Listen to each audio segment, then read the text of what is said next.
No, mire, no és per això perquè nosaltres hem votat que sí,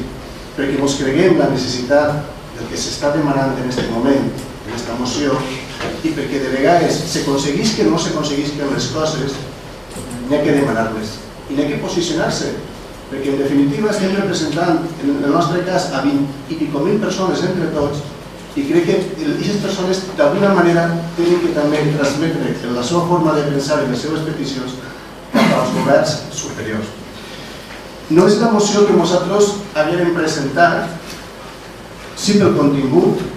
en el fons, en l'objectiu últim, però no per les formes. Ens pareix una moció molt suau,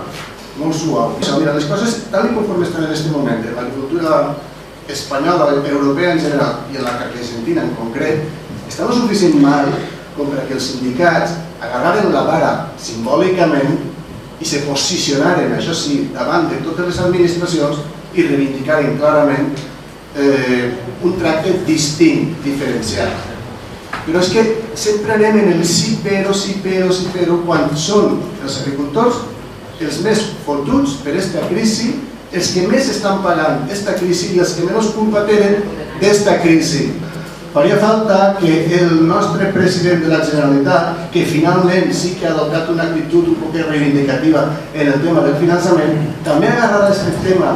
per davant, el fera propi i se n'anarà a Madrid i li digui al Ministeri: senyor ministre de tal,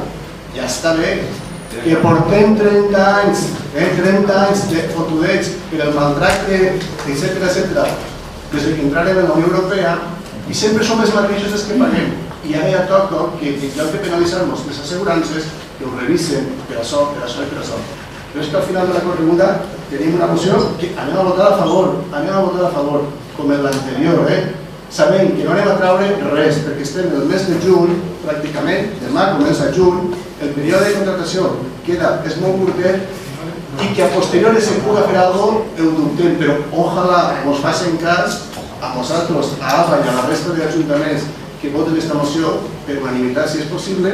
per aconseguir això, un millor tracte per al camp. Això és una part minúscula de lo que demana el camp, de lo que ha de demanar. Però bueno, si això en algun moment s'aconsegueix, benvingut siga.